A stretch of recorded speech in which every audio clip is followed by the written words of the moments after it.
We're inside of the Prema Transporters here inside Indianapolis Motor Speedway, talking with Callum Illott, excited for his third Indianapolis 500 coming up. Thanks for joining us here. I wanted to start with something you and I talked about kind of off the record a little bit. Patience of the Indianapolis 500. Obviously, it's 500 miles. We hear all the time, you got to get to the end. You got to get to that last 20. You probably felt like last year you almost drove 1,000 miles in the 500 with what happened back to the front to the back, obviously the pit road situation. How do you stay patient in a 500-mile race, especially when you only get to do it one time a year?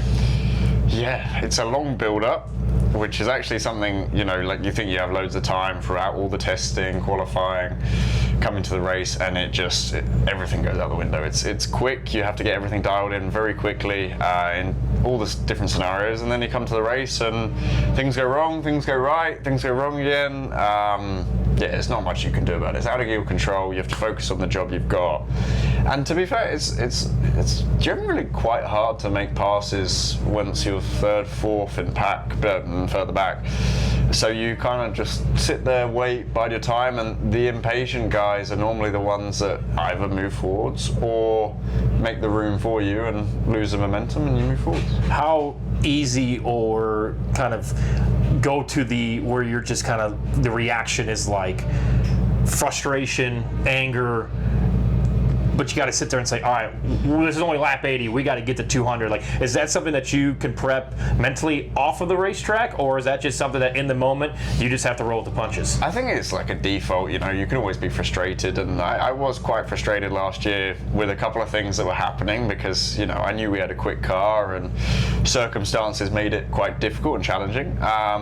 But at the same time, you have to just reset and work with what you can. And because the weight jacker failed, I had a ton of understeer to start the race, and we did the first 1 or 2 stops, and we added 2 turns of front wing each stop, and it wasn't until like the 3rd stop that the car started coming alive. But before that, I was like, I've just got to hang back. I can't do anything. I can't move forward. I just start understeering. So, and from there, I quickly was able to gain some momentum, and my race became alive again. But yeah, you can lose hope quickly, but you can also regain it real quick. And that experience that you learned last year, being patient, now bringing it to a new team. Prema comes to the Indianapolis Motor Speedway for the first time. We're 4 races into this, a couple tests. We knew there was going to be a learning curve. You guys have shown a lot of speed, a lot of consistency, and a lot of patience. What's that build-up been like to the month of May with the new team?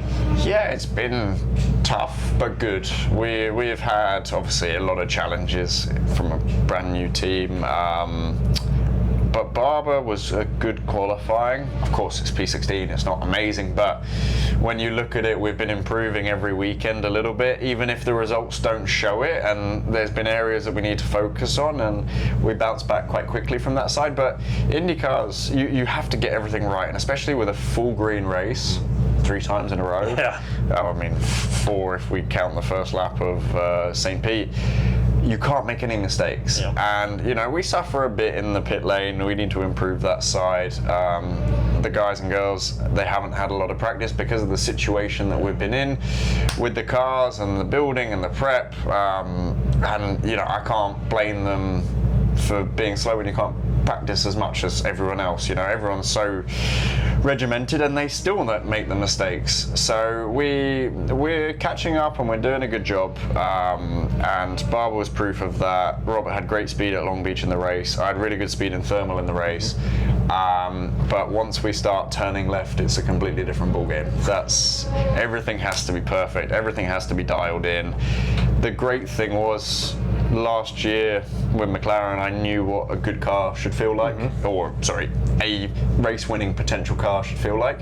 And it's nice to be able to bring that comfort and feeling, and especially with the open test of how it should be and where you need to get to. Have you taken to the veteran driver on the team role? How do you feel about that, having a rookie? But you're going into your 3rd 500, but now you're the veteran, or your 4th 500. I know you've got Roman and you've got Ryan Briscoe as well helping out, but you're kind of the seasoned vet, so to speak. Yeah, it's a weird one because I've known Robert for many, many years, and through Ferrari, even from karting. I've never worked directly with him outside, like sharing from the driver academy perspective of Ferrari.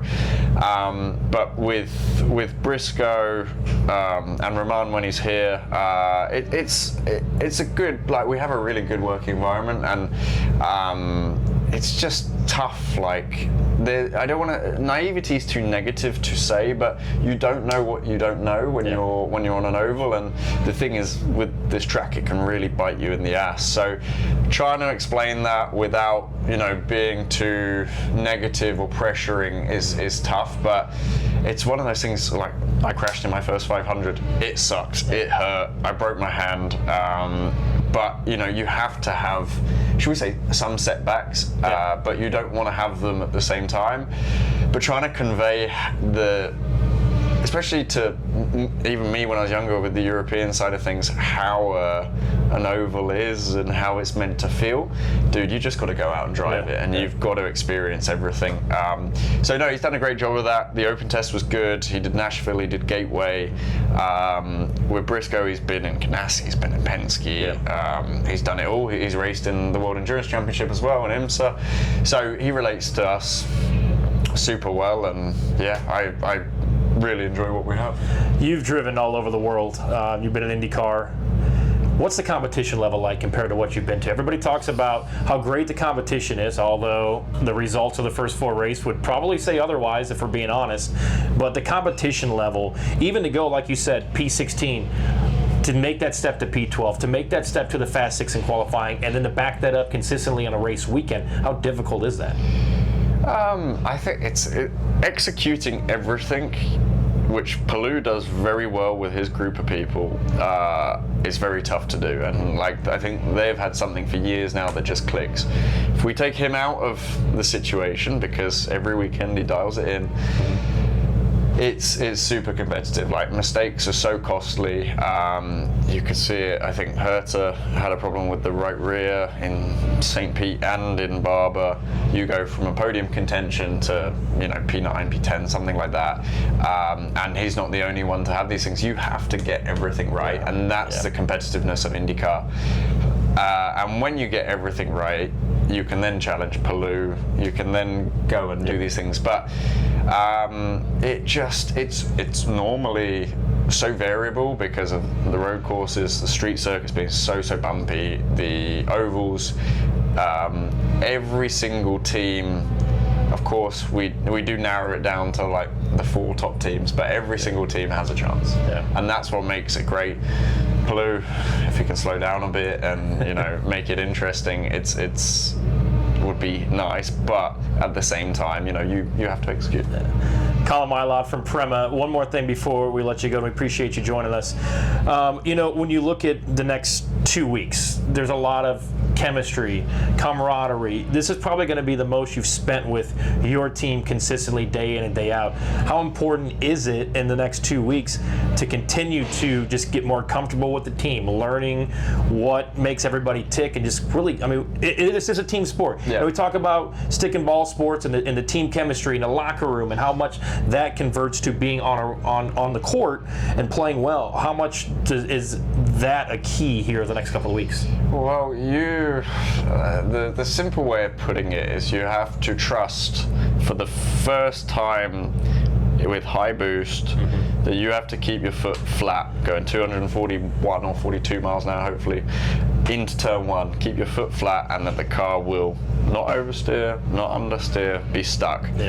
And everyone who puts that car together, everyone you speak to who makes adjustments to that car, you have to be symbiotic, you have to trust.